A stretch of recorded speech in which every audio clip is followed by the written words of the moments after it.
नाजरीन गिरामी, मैं शाइस्ता अली ताप प्रोडक्शंस मुंबई के प्रोग्राम हमारे नायाब गौहर के तहत आज आपकी मुलाकात कराने जा रही हूँ मोहतरम जनाब मनमोहन सिंह भाटिया दर्द लखनवी साहब से। मेरा मुख्तसर तारुफ ये है कि मैं इस फिल्म के डायरेक्टर और राइटर मोहतरम जनाब अजहर बख्श अजहर साहब की बेटी, यानी अजहर साहब मेरे पापा हैं और दुनिया के बेस्ट पापा हैं। नाम मनमोहन सिंह भाटिया, तखल्लुस दर्द लखनवी, यौम पैदाइश 16 अप्रैल 1963, तालीम MA इन सोशल वर्क। वालिदा का नाम मरहूमा बसंत कौर, वालिद का नाम मरहूम Bhag Singh, job in real estate, सुकूनत लखनऊ उत्तर प्रदेश इंडिया।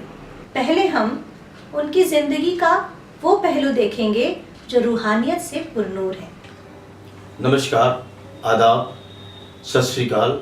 आध्यात्मिक क्षेत्र में सत्संगों के माध्यम से, ध्यान अभ्यास के शिविरों के माध्यम से मुझे सेवा का मौका मिला और मुझे अपनी ज़िंदगी ठीक करने का मौका मिला। मैं शुरू से ही अब हमारे मुर्शिद संत दर्शन सिंह जी महाराज, जिन्होंने मुझे नामदान की दात सन 1989 में 12 फरवरी का दिन, वो मुबारक दिन था जिस दिन उन्होंने मुझे नामदान की दात बख्शी, और मैं उनका तहे दिल से शुक्रिया अदा करता हूँ। उनके चरणों में बारंबार प्रणाम करता हूँ कि उनकी दीक्षा के माध्यम से मैं जुड़ा और मैंने अपनी ज़िंदगी को जीने का ठीक तरह से, जो एक सलीका होता है, एक तरीका होता है जीने का, एक सलीका होता है, वो सलीका उन्होंने मेरे मुर्शिद ने मुझे सिखाया।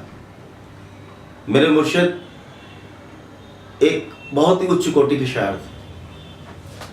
उर्दू एकेडमी पंजाब की, उत्तर प्रदेश की और दिल्ली की उर्दू एकेडमीज ने उनको अवार्ड से नवाजा। उनकी तमाम पुस्तकें जैसे मताए नूर आज भी ईरान की शाही लाइब्रेरी में उपलब्ध। उनकी शायरी को पढ़ के और उनकी पत्नी माता हरभजन कौर जी की जो गज़लें थी उनको सुनकर, जो उन्होंने दर्शन सिंह महाराज जी की गाई, ऐसे लगा कि मुझे भी कुछ लिखना चाहिए, कुछ पढ़ना चाहिए और कुछ सुनाना चाहिए। आध्यात्मिक परिपेश के साथ साथ जब विभिन्न आश्रमों में जाने का मौका मिला तो वहाँ पर दर्शन सिंह महाराज जी की शायरी में शुरू में सुनाता था। इसी दौरान मेरी मुलाकात पंडित नरेंद्र मिश्र जी से हुई, जो कि पंडित प्रताप नारायण मिश्र जी के नाती और गंगा शरण चातक जी के सुपुत्र आज हमारे बीच में नहीं है, लेकिन उनके साथ विभिन्न कवि सम्मेलनों में जाने का मुझे सौभाग्य प्राप्त हुआ और उनसे सीखा और धीरे धीरे कविताएं करने लगा। उसी परिप्रेक्ष्य में एक कुछ चंद अशार मैंने उस समय कहे थे, जो नरेंद्र मिश्र जी अक्सर कहते थे कि मंच पे ये पढ़ो कि तुम्हें लगता है मैं कुछ हूँ, मुझे लगता है मैं कुछ हूँ। तुम्हें लगता है तुम कुछ हो, मुझे लगता है मैं कुछ हूँ। बसेरा छोड़कर पंछी निकल जाएगा अंबर में, पता लग जाएगा उस दिन न तुम कुछ हो न मैं कुछ हो। आज से 6-7 साल पहले जब उन्होंने वो गुरु गोद में, गुरु के चरणों में समा गए, उसके बाद कुछ एक बहुत सारा एक ऐसा लगा कि जैसे कुछ चला गया और काफ़ी समय के लिए मुझे कविताओं से मैं दूर हो गया। सन 2013 में संत राजेंद्र सिंह महाराज जब लखनऊ में स्मृति उपवन में आए, वहाँ पर एक बहुत ही बेहतरीन मुशायरे का आयोजन हुआ और उसके संयोजन का कार्यभार मुझे दिया गया। उसके बाद से एक बार फिर ये जो सफ़र था फिर से शायरी का शुरू हुआ। हमारे मुल्क हिंदुस्तान का एक ख़ास पहलू ये है कि यहाँ ख्वाजा मोइनुद्दीन चिश्ती, गुरु नानक देव और कबीर दास जी जैसे संतों ने रूहानियत की शायरी की और पूरी इंसानियत को नूरे इलाही से मुनव्वर किया। इसी सिलसिले की एक मजबूत कड़ी है लखनऊ के दर्शन जी महाराज। ये वो लोग हैं जिनके महज आस्थानों पर हाजिरी दे देने से ही इंसान के अंदर अपने आप रूहानियत के चिराग जगमगाने लगते। मेरे पापा मोहतरम अजहर बख्श अजहर साहब ने जब दर्शन जी महाराज के लखनऊ आश्रम में हाजिरी दी तो उनके मुंह से दफ़तन ये मनक़बत के आशार निकल पड़े। फ़ख्र जालिम का ज़रा पीर मिटाओ तो सही, अन्ना सागर को ये कशकोल दिखाओ तो सही।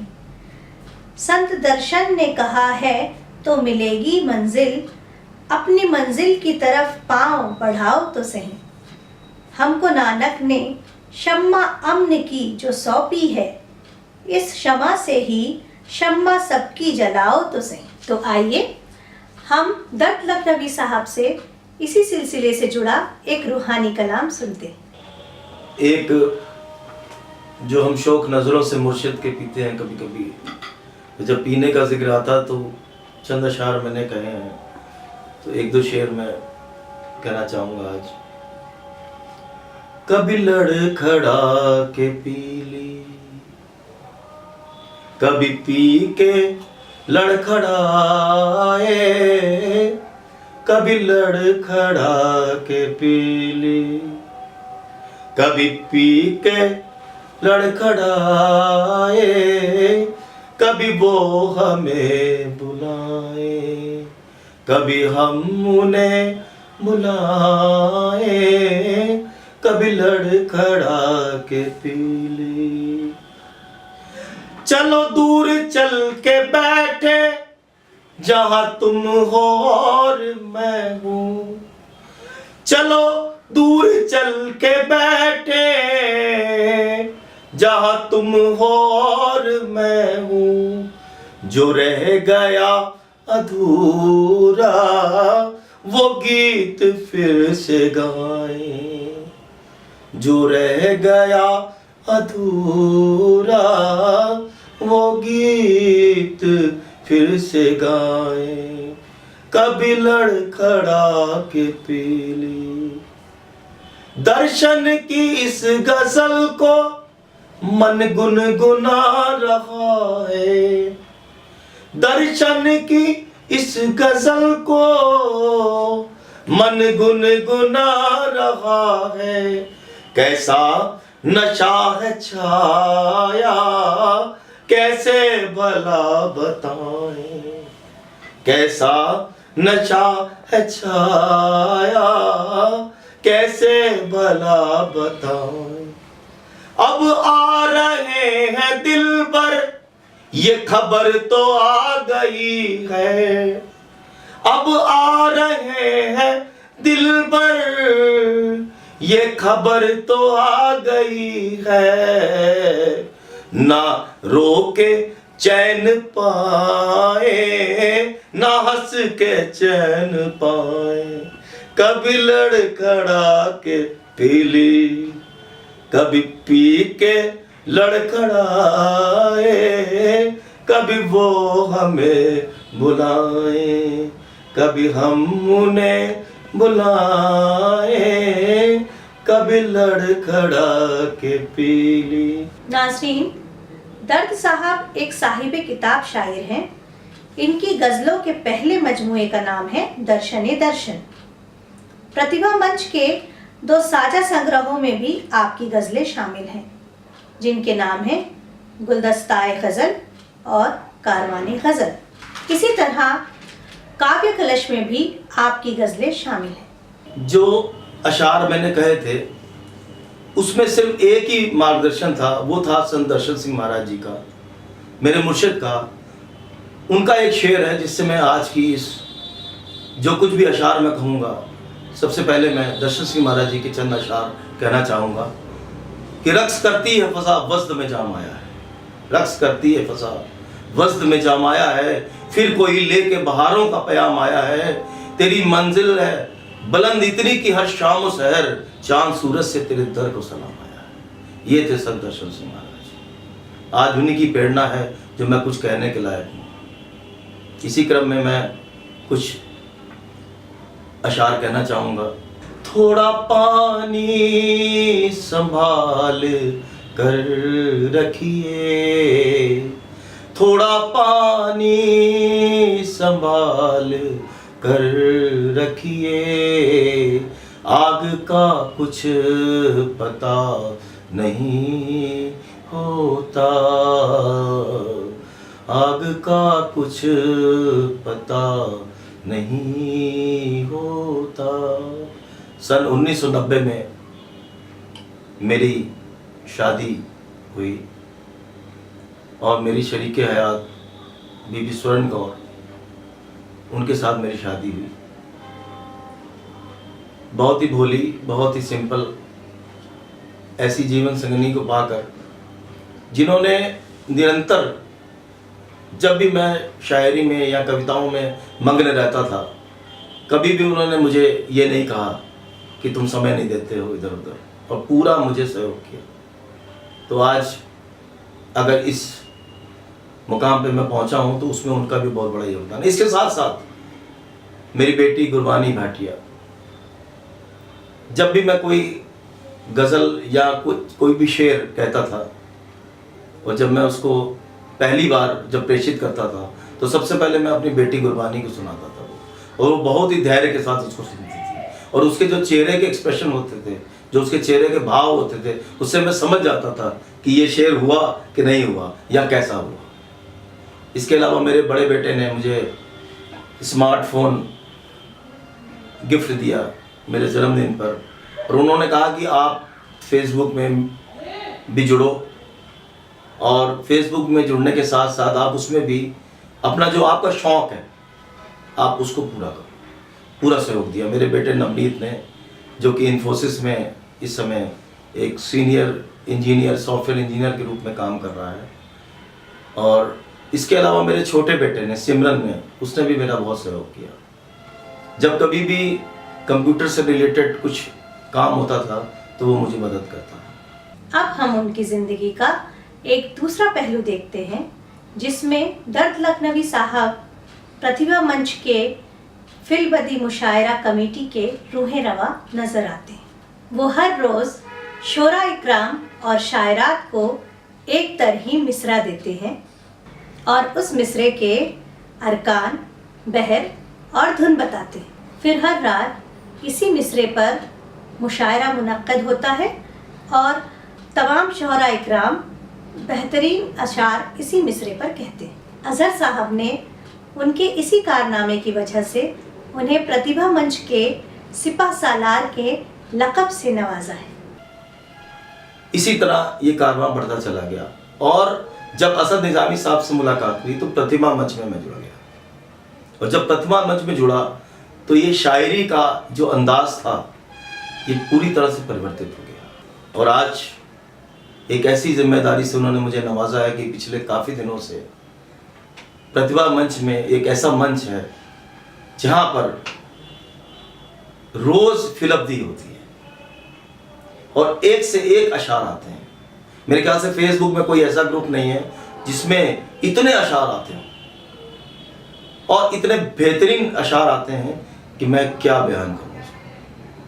और उन अशार के लिए, उस फिलअब्दी के लिए एक बहुत ही महत्वपूर्ण कार्य था कि तरही मिसरे को सवेरे जो है सबके सामने लाना कि आज किस तरह मिसरे पे फिलअब्दी होगी। और ये जिम्मेदारी असद निज़ामी साहब ने मुझे दी। एक मिसरा सिलेक्शन कमेटी बनाई उन्होंने, और उस मिसरा सिलेक्शन कमेटी का मुझे उन्होंने इंचार्ज बनाया, जिम्मेदारी मुझे दी। इस मिसरा सिलेक्शन कमेटी में बहुत ही बेहतरीन शायर मेरे साथ जुड़े, जिसमें ज्योति आज़ाद खत्री जी जुड़ी हमारे साथ में, वरुण जी जुड़े, मोहम्मद अब्दुल हसीब साहब जुड़े, और सीमा गौहर जी हैं हमारे साथ में। और ये पूरी टीम जो है इतना अच्छा काम, मंजू कचवाहा जी हैं और अब्दुल हसीब साहब, ये सब इतनी मेहनत करते हैं। और न सिर्फ ये लोग खुद एक बेहतरीन शायर हैं, बल्कि प्रतिभा मंच में इनका जो योगदान है मैं उसको सलाम करता हूँ। इसके अलावा मैं जनाब अज़हर बख्श साहब का तहे दिल से उनका मैं एहतराम करता हूँ कि उन्होंने प्रतिभा मंच में जब कभी भी हम लोग कुछ भी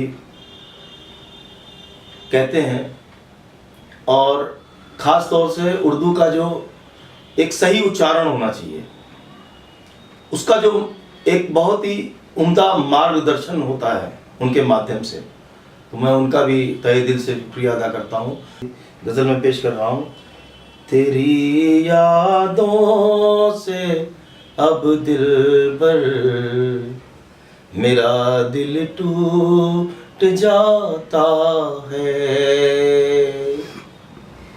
तेरी यादों से अब दिल भर मेरा दिल टूट जाता है, मेरे हाथों से फिर प्याला अचानक छूट जाता है, कहाँ फिर होश रहता है, नहीं खुद का पता लगता,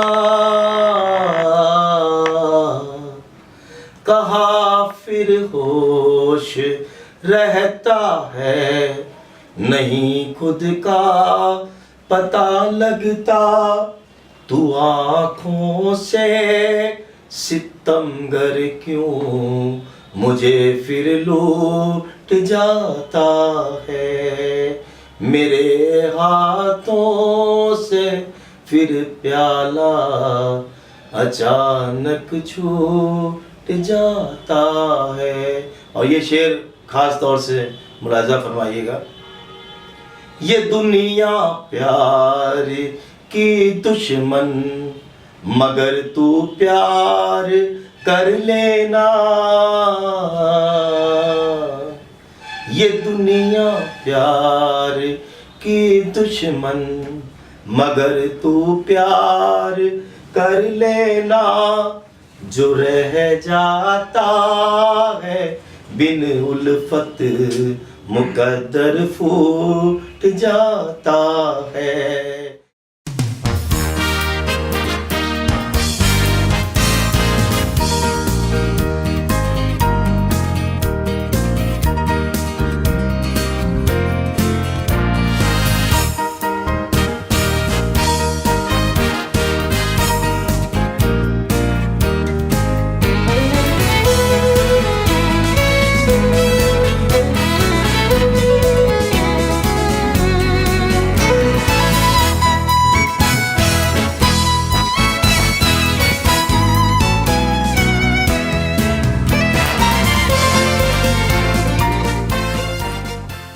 मैं ताप प्रोडक्शंस मुंबई और हमारे नायाब गौहर प्रोग्राम की तरफ से जनाब मोहतरम मनमोहन सिंह भाटिया उर्फ दर्द लखनवी साहब का दिल की गहराइयों से शुक्रिया अदा करती हूँ कि उन्होंने हमारे प्रोग्राम के लिए अपना बेशकीमती वक्त निकाला, और साथ ही नाजरीन आप सबका शुक्रिया अदा करती हूँ कि आप लोगों ने हमारे प्रोग्राम को दिलचस्पी के साथ देखा और सराहा, और साथ ही आप सबका भी शुक्रिया अदा करती हूँ कि आपने हमारे प्रोग्राम को दिलचस्पी से देखा और सुना। हम बहुत जल्दी फिर हाजिर होंगे एक और नायाब गौहर के साथ, तब तक हमें इजाज़त दें।